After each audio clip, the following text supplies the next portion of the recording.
మహిళలకు మంగళారతి, మొగోళ్లకు శనార్తి. ముందుగా ఏముంటాయి? నెత్తిరాతలు గీతలే కదా, చూడు రెడ్ లైన్స్. తెలంగాణ ముఖ్యమంత్రి రేవంత్ రెడ్డి సారు పోయిండు బయటి దేశము. పెద్ద పెద్ద కంపెనీలతోనే మాట్లాడతాడట పెట్టుబడుల కోసము. జమిలి ఎన్నికలతోనే ప్రజలకు అస్సలకే ఉండదట ఫాయిదా. ఆ కమిటీకి పతంగి పార్టీ అసదుద్దీన్ ఓవైసీ లెటర్ రాసిండు సీదా. దినానికింత ఫుల్ అవుతున్నాయట ఆర్టీసీ ప్రీ బస్సుల సీట్లు. ప్రగతి చక్రానికి ఒకటే రోజు వచ్చినాయంట 12 కోట్లు. రిజర్వాయర్లో ఫుల్ దిల్కుషిగా బోటింగ్ చేసిండు కిషన్ రెడ్డి సారు. అనంతగిరి కోటిపల్లిలో తిరుగుకుంటా బీజేపీ అధ్యక్షుల వారిదే జోరు. అన్నకే పోయి గుచ్చుకునేటట్టు ఉన్నదా జగనన్న నిడిచిన బాణము? షర్మిల ఏపీ కాంగ్రెస్ పెబ్బ అవుడు చూసి అనుకుంటున్నారు జనము. రాజన్న రాజకీయ వారసురాలను కాంగ్రెస్ ఏపీ షేపాటి పెబ్బని చేసింది. ఇక ఇప్పటి సంది ఆంధ్రప్రదేశ్లో రాజకీయాలు అస్సలు ఉంటాయి. రాజన్న రాజ్యం కోసం రాత్రి పగలు కష్టపడ్డ జగనన్న వదిలిన బాణం పుల్ల మళ్ళా అన్నకే గడపరలేక గుచ్చుకునే కాడికి వచ్చింది.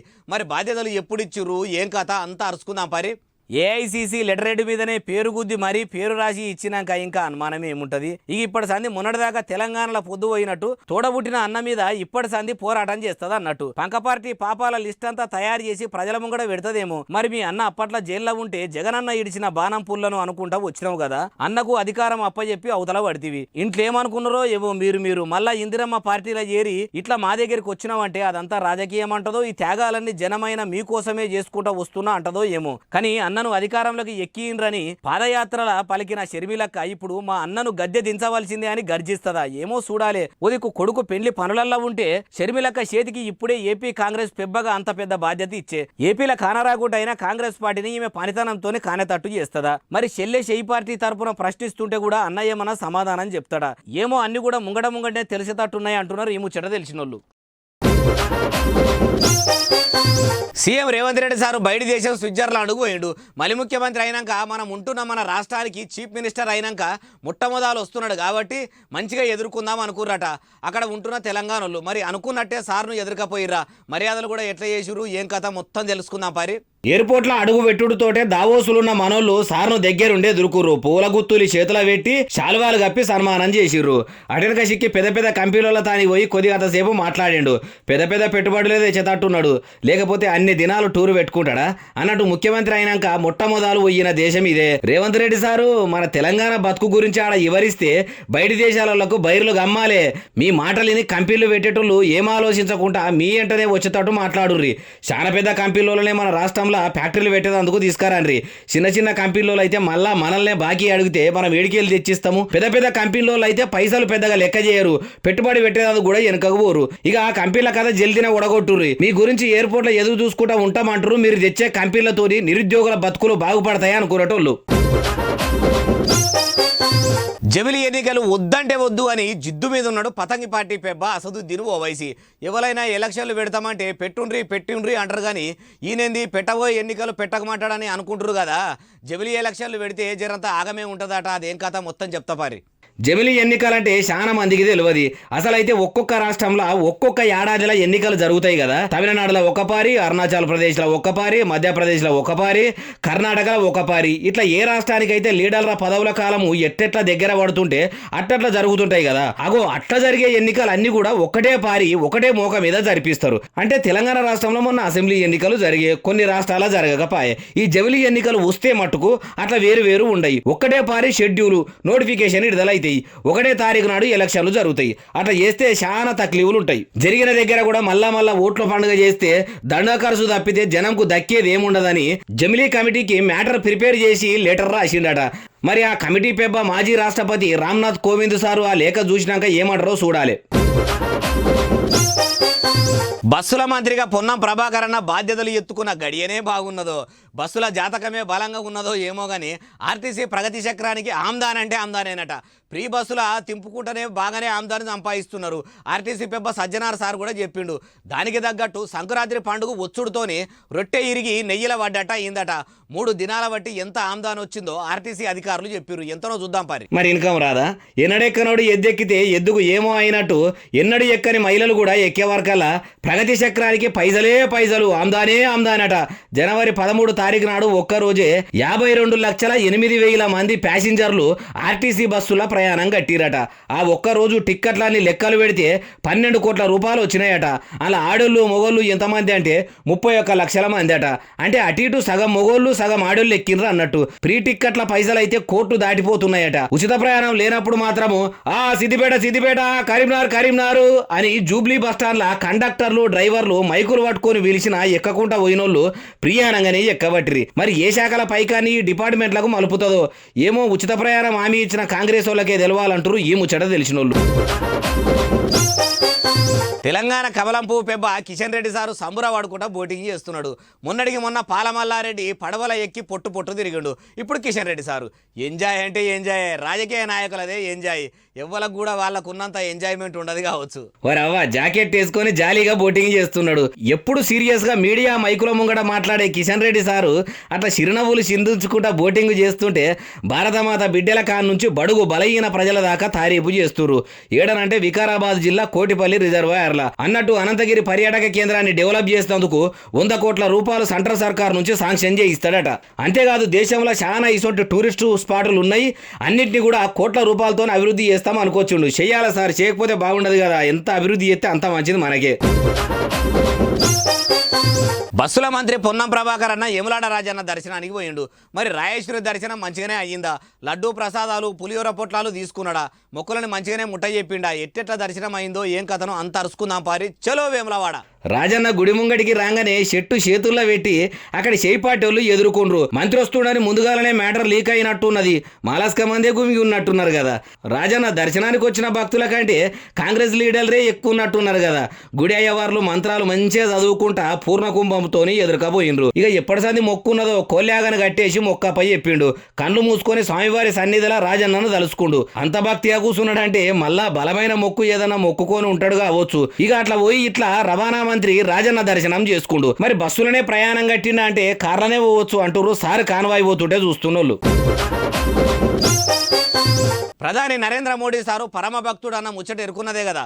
సారు ఇప్పుడు ఇంకో స్టెప్పు ముంగడికేసి అన్నమయ్య లెక్క మారి శ్రీరామ జయరామ జయ జయ రామ అని కళ్ళు మూసుకొని దేవుని మీదనే మనసు పెట్టి ఎంత మంచిగా భజన చేస్తుండో చూడురి. ఆహా రామనామం వినబడంగానే ఎంత తన్మయత్వం చెందుతుండో. రాముని పేరింటేనే ఎవ్వలకైనా ఇట్లా భజన చేయాలనిపిస్తుంది కదా. ఆనాటి కాలంలో కంచర్ల గోపన్న రామదాసుగా మారక ముందు రామ భజన చేస్తున్నట్టు లేదు. మనసారా రామనామ స్మరణ చేసిన సారు ఏపీలున్న లేపాక్షి వీరభద్రస్వామి గర్భగుళ్ళకు పోయి ఆరతి పట్టిండు. అట్లనే ఆ గుడోళ్ళు కళాకారులను తెచ్చి తోలుబొమ్మలాటలు ఆడిపిస్తే వాళ్ళు చెప్పే కథను మంచిగా ఎనుకుంటా చూసిండు. అయ్యవార్లకు శాలువాలు కప్పి పనులు చేతుల్లో పెట్టిండు. గుడి మంచి చెడ్డ చూసుకునేటోళ్లకు కూడా సన్మానాలు సత్కారాలు చేసినట్టున్నాడు కదా. అట్లనే పనిల పని కళాకారుల కళను గుర్తించి వాళ్ళకు కూడా శాలువాలు కప్పి సన్మానం చేసిండు. కానీ నరేంద్ర మోడీ సారు దేశంలో ఏ గుడికి బడికి టూరుకు ఊరుకు పోయినా ఏదైనా ట్రెండ్ అవుతుంది అంటారు ఈ ముచ్చట తెలిసినోళ్ళు.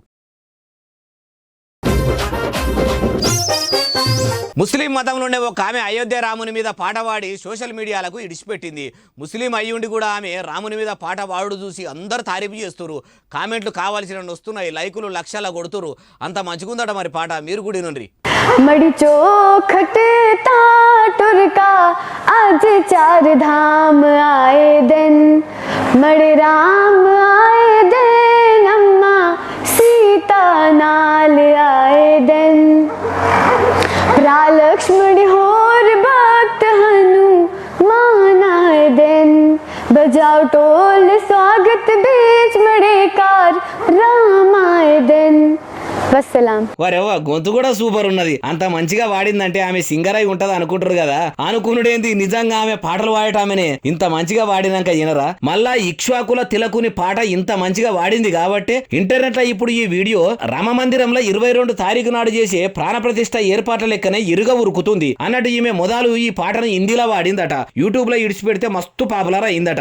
మళ్ళా ఇప్పుడు ఇదే పాటను పహారీ భాషలో వాడి పబ్లిక్ లకు ఇడిచింది. ఇది కూడా మస్తుండే వరకల్లా చూసేది చూస్తున్నారట.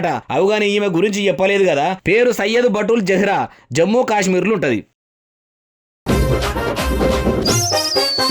హోంమంత్రి అమిత్ షా సారు పండుగోలే బంగ్లెక్కి పతంగి ఎగిరేస్తుంటే సారు పతంగి దారాన్ని తెంపేసిరట. మరి తెంపేసిన దారాన్ని ముడేసి మొగుల మీదకి మళ్ళా గాలిపటాన్ని ఎగిరేసిర్రా. మధ్యలోనే ఆపేసిర్రా. అయినా తేవకుండా బందవస్తుండే మాంజా దారమన్నా తీసుకపోకపోయిండో, మాంజా చైనా దొస్తున్నదని మన దేశం దారమే కొంచపోయిండా, పోయి మనం కూడా అరుచుకుందాం పారి. బంగ్లా మీద పెద్ద బలగమే ఉన్నది. వాళ్ళంతా అమిత్ షా సారు చుట్టాలు బంధువులే అయ్యి ఉంటారు. అమిత్ షా సారు అట్లా బిల్డింగ్ ఎక్కి ఎగిరేస్తుంటే చుట్టుముట్టు అపార్ట్మెంట్లో కూడా చూసుకుంటా వీడియోలు ఫోటోలు తీసుకుండ్రు. పిల్లగాళ్ళంతా కీకెలు పెట్టుడు ఎగిరేయి ఎగిరేయి అంటే ప్రతిపక్షాల మీద పంచు డైలాగులు ఇడుస్తున్నట్టు దారంను కూడా దబ్బ ఇడిచిపెడుతుంటే పక్కపొంటి బంగ్లా మీద ఉన్న పిల్లగాడు హోంమంత్రి దారానికి మెలేసి పుట్టుక్కున్నది తెంపేసిండట. తెంపేసిన పిల్లగాని సంబరం చూడురే. మురిపేమంటే మురిపమే, అంత ఎత్తు మీదకి ఎగిరేసి అమిత్ షా పతంగి దారాన్ని తెంపంగానే సారు కూడా పిల్లగాని సంబరాన్ని చూసి ముసిముసిగా నవ్వుకుంటా తెగిన దారాన్ని వెనకకు గుంజుకుండు. పతంగి గాలినే కలిసిపోవచ్చు. ఇప్పుడు ఈ వీడియో ఇంటర్నెట్ లా గాలిపటం కదా, గాలిలో గిరికీలు కొట్టినట్టే గిర్రా గిర్రా తిరుగుతుంది. సైబర్ సారే సాధుగాలు సక్కా మినిస్టర్కే సూటి పెట్టినట్టున్నారు కదా. దవాఖాన్ల మంత్రి దామోదర రాజనరసింహ సారు ఫేస్బుక్ను ఎవరో యాక్ చేసిరట. హెల్త్ మినిస్టర్ పేజీ నుంచి మెసెంజర్లా అర్జెంటుగా 1000-2000 పంపమని ఏమన్నా మెసేజ్లు పెడితే బయటపడ్డదా, ఎట్లా యాక్ అయిందో తెలుసుకుందాం పారి. దవాఖాన్ల మంత్రిగా దవాఖాన్లు తిరుగుకుంటా సారు బిజీలా సారు ఉంటే ఏవేవో దిక్మల ఫోటోలు వీడియోలు పెట్టుకుంటా పేజీని యాక్ చేసిరట. మరి ఎన్ని దినాల బట్టి ఎగుమతి చేసిరో గానీ మొత్తానికైతే విజయం సాధించిరు. ఎట్లా బయటపడ్డదంటే దామోదర సార్కు తెలియకుండానే ఆయన పేరు మీద పోస్టులు వస్తున్నాయట. నేను పెట్టనే లేదు, ఇవెక్కడికెళ్ళి వచ్చారో అని ఇషారా చేస్తే యాక్ అయినట్టు తెలిసిందట. మరి అంత గలీజ్ బొమ్మలు అయితే ఏం కాదు. తమిళనాడు రాజకీయాల గురించి అయితే 100 పోస్టులు వచ్చినాయట. బీజేపీ టీడీపీ పోస్టులు కూడా పెట్టేవారికల్లా కాంగ్రెస్లున్న నేను గవ్వెందుకు పెట్టి పాడైతా, నా పేజీ నుంచి వచ్చినాయని కూడా పేకు ముచ్చట్లే అని ఫేస్బుక్లో పెడదామనుకున్నాడట. కానీ మళ్ళీ ఇది కూడా అబద్ధమే అనుకుంటారని మీడియాకు చెప్పుకొచ్చిండు. ఆ యాక్ చేసిన వాళ్ళు దొరికితే వాళ్లకు గట్టిగానే ఉండేటట్టున్నది. సినిమేచకాడు ప్రకాష్ రాజుకు వచ్చిన కష్టం ఏ పగోనికి పాలగోనికి కూడా రావద్దు. ఫోన్లు చేసి ఒకటే తీరుగా సతాయిస్తున్నారట. చెవున వట్టనిస్తలేరట. మరి అంతగానం ఫోన్లు చేసి విసిగిస్తున్నోళ్ళు ఎవరు? బ్యాంకోళ్ళ అంటే కాదు, అభిమానుల అంటే అంతకంటే కాదు, మరి ఎవ్వరు అంటే రాజకీయం లీడర్లట. ఎందుకు ఫోన్లు చేస్తుర్రో ఫోన్ చేసి అడిగితే లిఫ్ట్ చేసేటట్లేడు. మనమే డైరెక్ట్ పోయి తెలుసుకుందాం పారి. ఒకటి కాదు రెండు కాదు, ముచ్చటగా 3 పార్టీల లీడర్లు మస్తు మాటల ఫోన్లు చేస్తున్నారట. సినిమాల క్యారెక్టర్ల కోసం, కాల్ షీట్ల కోసము వచ్చిన కాల్స్ కూడా వస్తే కూడా తెలియని స్థితి వచ్చిందట. మరి ఎందుకు ఇంతగానం ప్రకాష్ రాజు ఎంటబడుతున్నారంటే ప్రధాని మోడీని అప్పుడప్పుడు ఎత్తి పొడుస్తున్నాడు కదా. నరేంద్ర మోడీకి సురుకులు పెట్టాలంటే నటుడు ప్రకాష్ తోనే అవుతుందని ఆ 3 పార్టీల లీడర్లు అట్లొచ్చిర్రట. మరి వాళ్ళ పార్టీలో పోటీ చేసే పొలిటీషియన్లు లేరా? మోడీని ఏకుడు తప్ప వాళ్ళకు సొంత ఎజెండా ఏం లేదు. వాళ్ళు ప్రజల కోసం రారు. అందుకే వాళ్ళ పార్టీల నుంచి లోక్సభ ఎన్నికల పోటీ చేస్తేందుకు ఎవ్వరు ముంగడికి వస్తలేరు. అందుకే ఎంపీగా పోటీ చేయమని ఏషాలేసుకునే నాయంట పడుతుర్రని కేరళలో ఓ సభలో ఎత్తెల్ల పోసుకున్నాడట. వాళ్ళ బాధ భరించలేక ఫోన్నే స్విచ్ ఆఫ్ పెట్టుకున్నాడట. ఎన్ని ఫోన్లు కొట్టి ఎంత గోస పెడితే అట్లా చేస్తాడు చెప్పుండ్రి. మకర జ్యోతి దర్శనం అయ్యింది. శబరిమల కొండకు అయ్యప్ప స్వామిని దర్శించుకునేందుకు పోయిన భక్తులకు జ్యోతి దర్శనం అవ్వుడుతోటి పట్టరాని భక్తితోని స్వామి శరణమయ్యప్ప, అయ్యప్ప శరణమయ్యప్ప అని పందలరాజు మీద పాటలు పాడుకుంటా మొక్కుకుండ్రు. మనం కూడా మకర జ్యోతిని దర్శించుకుందాం పారి. అగో అట్లా సిమ్మన చీకట్ల కేరళ శబరిమల పొన్నంబల మేడు కాడ పొద్దుం జాముల కాగడ కాంతి లెక్క మకర జ్యోతి కనిపించగానే జన్మ ధన్యమైంది అనుకొని అయ్యప్ప భక్తులు కండ్లారా చూసి నోరారా అయ్యప్ప స్వామి నామస్మరణ చేసిర్రు. మణికంఠుని నామజపంతో శబరిమల కొండ దద్దరిల్లిపోయింది అన్నట్టు సూర్యుడు మకర రాశిలకు పోయేటప్పుడు అయ్యప్ప స్వామి మకర జ్యోతి రూపంలో దర్శనమిస్తాడని ఏళ్ల సంధి భక్తులు నమ్ముతురు. అంతేకాదు మకర సంక్రాంతి నాడే మణికంఠునికి దేవాన దేవుళ్ళు, ఋషులు, మునులు మంగళారతి కూడా ఇస్తారట. ఓటీపీలు చెప్పుమని వస్తున్న ఫోన్లతోనే ఒక సాగు మరణం ఉన్నదంటే ఇప్పుడు మళ్ళీ పాడుమల్లే ఫోన్ కాల్ వచ్చి పాడవుతున్నదట. అదైతే సీదా సిమ్ కంపెనీ నుంచే ఫోన్లు చేస్తున్నామని అడుగుతున్నదట. నమ్మి మాత్రం ఆ ఫోన్లో మాట్లాడిన వాళ్ళు చెప్పినట్టు ఇంటే మట్టుకు ఎంత ఆగమవుతారో చెప్తాపండి. మీరు మాత్రం ఈ వీడియో చూసి ఇడిచిపెట్టకుండా మీ చుట్టాలు పక్కాలకు మాత్రం పంపుడు మరవకుండ్రి. ఎందుకంటే అయినోళ్ళకి అందరికి ఎంత జల్దిన చేరితే అంత మంచిది. అదే కంపెనీ ఆఫీస్ నుంచి ఫోన్ చేస్తున్నాం, మా సేవలు ఎట్లున్నాయి, మా సిమ్ము ఎట్లా పని చేస్తుందని మాటల్లో పెడతారట. మెల్లగా *401# అని డయల్ చేయమంటారట. అట్లాగిట్లా వాళ్ళు చెప్పినట్టు మీరు చేసిండ్రి అనుకో, ఆయనతో మీకు రావాల్సిన ఫోన్లన్నీ కూడా ఎవరో ముక్కు ముఖం తెలవని వాళ్ళకు పోతాయట. ఆ *401# నంబర్ కు ఫోన్లు వేరేటోళ్ళ ఫోన్లకు మలిపేంత పవర్ ఉంటదట. అందుకే మళ్ళా చెప్తున్నా, *401# నంబర్ను మాత్రము కాళ్ళు మొక్కుతా అన్న డయల్ చేయకుండ్రి, సిక్కులా పడకుర్రి. ఇది ఎవరో కాదు, ఖుద్దు టెలిఫోన్ల కంపెనీ వాళ్ళే చెప్పారు కాబట్టి మీకు ఎరుకున్నోళ్ళందరికీ పంపుర్రి. మీరు మంచిగుండాలని చెప్తున్నా. మనపల్లె A to Z అని యూట్యూబ్లో ఛానల్ పెట్టుకొని మంచిగా షార్ట్ ఫిలింలు తీస్తుంటే మంది ఎవరు చూస్తలేరట. 3 లక్షల మంది సబ్స్క్రైబర్లు కూడా ఉన్నారట. 30 ఏళ్ళ బట్టి ఈ పాటలు వీడియోలనే నమ్ముకొని బతుకుతున్నా, నా వీడియోలు మీరు ఎందుకు చూస్తలేరని మద్దివేని శ్రీనివాస్ అన్న నారాజు అవుతున్నాడు. ఫేస్బుక్లో గోస పెద్దగానే చెప్పుకుంటుండు. మందలిద్దాం పారి. నా మనపల్లి A to Z కు మీరు చాలా మంది చూస్తలేరు బ్రదర్. మీరు అద్దని చెప్తే కూడా నేను వీడియోలు బంద్ చేయగలుగుతా, కానీ చాలా ఇబ్బంది అవుతుంది బ్రదర్. ఎందుకంటే మీ గురించే నేను ఎంతో కష్టపడుకుంటూ వీడియోలు తీస్తున్నా, సరి అయిన ఫలితం లేదు. మీకు ఎలాంటి వీడియోలు కావాలనో ఈ వీడియో చూసిన తర్వాత కామెంట్ రూపంలో తెలపగలరు.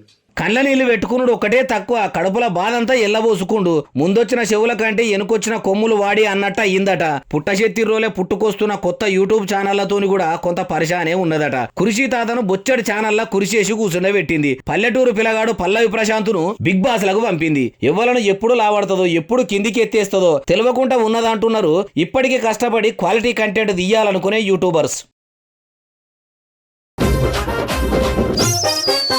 ప్రేమించిన పిల్ల కోసం అచ్చం ఆమె లెక్కనే ఏషం కట్టుకొని పరీక్ష రాసేందుకు పోయి ఓ పిల్లగాడు అడ్డం పొడుగు నిలువు దొరికిండట. జడేసుకున్నాడట, టిక్లీ బొట్టు పెట్టుకున్నాడట, లిప్స్టిక్ కూసుకున్నాడట, డ్రెస్ కూడా ఆమెదే వేసుకున్నాడో ఏమో కానీ పరీక్ష హాల్లకు పోదామనుకునే వరకల్లా మహిళ కాదు మగ మనిషి అని పోలీసులకు పట్టించిరట. ప్రియురాల కోసం పిల్లగా మారిన ఆ పిల్లగాడు ఎవరో చూడాలనిపిస్తున్నది కదా, చూపిస్తా పాండ్రి. ఇగో నెత్తికి కుల్ల పెట్టుకొని పిల్ల లెక్క ఉన్న ఈ పిల్లగాడే ప్రేమించిన పిల్ల కోసము ఫేషియల్ చేయించుకొని పేసు కూడా అట్లనే మార్పించుకున్నాడట. ఐబ్రోస్ కూడా ఆడపిల్ల లెక్కనే చేయించుకుండు. బొట్టు టిక్లీలు పెట్టుకొని గాజులు వేసుకుంటే మొదలు మైలనే అనుకుర్రట. మనిషే డూబ్ అనుకుంటే ఆధార్ కార్డు కూడా డూప్లికేట్ తయారు చేసిండట. చూసిన అధికారులు ముందుగాల నిజమే అనుకున్నారట గాని బయోమెట్రిక్ కాడి ఓంగనే ఈయన గారి భాగవతం బయటపడ్డది. అన్ని కరెక్ట్ చేసింది గాని ఏలి ముద్రలు వేసే కాడ ఒక్క దగ్గర దొరికిపోయిండట. మక్కి డిట్టు అన్నిటి కాపీ కొట్టిన ఈ మోతెవారి ఇంకా నయ్యం ఏలి ముద్రలు కాపీ కొట్టలేదు. అనుమానం వచ్చిన అధికారులు ఆయనత ఇషారిస్తే నేను మొగవీలగానే నా లవర్ కోసం ఈ లండు పని చేయాల్సి వచ్చిందన్నాడట. పోలీసులకు అప్ప చెప్తే సర్కారు లాంఛనాలతో స్టేషన్ కు పట్టుకపోయిరట. ఇంత చేసినా కోకుంటారా ఆయనతో ఆమె దరఖాస్తు క్యాన్సిల్ చేసిండ్రట. ఆరోగ్య కార్యకర్త జాబుకి ఎగ్జామ్ అంటే ఆడేశం వేసుకుని హాస్టల్లకు పోయినట్టు అనుకున్నాడో ఏమో. ఏడనంటే మన తన కాదు పంజాబ్ ల పేర్లు వివరాలు ఎందుకు తీయగా. సీన్వేషగాడు శివాజీ ఎండి పరదకు దూరం ఉండి షానొద్దులు అవుతున్నది కదా. రాజకీయాల దిక్కు కూడా కొన్ని దినాలు వాయే, కానీ బిగ్ బాస్లకు పోయినాక బాగానే మందికి దగ్గర అయిండు. అదంతా ఎరుకున్నదే. ఇప్పుడు శివన్న ముచ్చట మన బాలన్న ముచ్చట్లకు ఎందుకు వచ్చింది? ఇంతకు అంత పెద్ద ముచ్చట ఏంది అంటారా చెప్తున్నా పాండ్రి. ఏదన్నా ఒక సినిమాలో ఏషమేసి గండ్లవాడకపోతాడా అని అభిమానులు అనుకుంటున్నాయాల మొత్తానికి నేను జల్లిర్నే సినిమాలో యాక్టింగ్ చేస్తున్నా అని కుర్మానాయకి సినిమా పోస్టర్ ను ఇంటర్నెట్ లో ఇడిచిండు. హీరోయిన్ తాంబేలు పట్టుకున్న బొమ్మను చూస్తేనే ఇట్లుందంటే ఇంకా సీన్ ఎట్లుంటదో. ఇక నేను మళ్ళా వెనకకొచ్చినాక ఎండి పరద మీద రాబోతున్న తొలి సీన్ మీది. ఇలా ఏం చేయబోతున్నా, నా ఏషం ఎట్లుంటది, నేను గట్టే ఏషము అన్నింటినీ కూడా ఈ పోస్టర్ లెక్కనే బయటికి ఇడిచి మీకు చూపిస్తా అనుకొచ్చిండు. శానొద్దులకు వస్తున్నాడు కాబట్టి కుర్మానాయకి సినిమాలో శాన పేరు వచ్చే ఏషమే ఇచ్చిండ్రు కావచ్చు అనుకుంటారు ఈ ముచ్చట తెలిసినోళ్ళు. పవన్ కళ్యాణ్ పాత భార్య రేణుదేశాయ్ మేడము అన్నవరం సినిమాలున్న చెల్లిపోని బంధం నేనమ్మ సిటీ చెల్లెమ్మ వెళ్ళిపోని బంధం నేనమ్మ అనే పాటను ఎక్స్లకి ఎక్కించింది. పవర్ స్టార్ను యాది చేసుకుంది. ఇడుపుగాయుధం అయినాక కూడా ఇంకా మాజీ పెనిమిటిని ఎక్స్ల గుర్తు చేసుకున్నాడు. వెనక మతలబ్ ఏంది అంటే మీరే చూడాలిగా. చెల్లిపోని బంధం నేనమ్మ సిటీ చెల్లెమ్మ వీళ్ళిద్దరు ఎరికే కదా. రేణుదేశాయి పవన్ కళ్యాణ్ లా నెత్తురు వంచుక పుట్టిన అకీరా ఆద్య. ఇద్దరు అన్నా చెల్లెళ్ళు. వీళ్ళ పోడ్వను అన్నవరం సినిమాల అన్నా చెల్లెల పాట ఉన్నది కదా, ఆ పాట బ్యాక్గ్రౌండ్ ను ఎడిట్ చేసి ఎక్స్ల పోస్ట్ పెట్టింది. ఎట్లయితే ఏముంది, వాళ్ళ నాయన పాట వాళ్ళ బతుకుల్లోకి వచ్చింది. రియల్ లైఫ్ కాదు రియల్ లైఫ్ అని రాసుకొచ్చింది. ఇప్పుడు ఈ వీడియో సోషల్ మీడియాలో పవన్ కళ్యాణ్ ప్రచారం లెక్కనే ఫుల్ పాపులర్ అవుతుంది. ఇక ఇవి నేను తెచ్చిన ముచ్చట్లు ఎట్లా బాగున్నాయి కదా. మళ్ళీ తెస్తూనే ఉంటాం, మీరు మాత్రం చూస్తూనే ఉండాలి. మన బాలన ముచ్చట్లు ఉంటాం. మరి సెలవు శనార్థి దండం.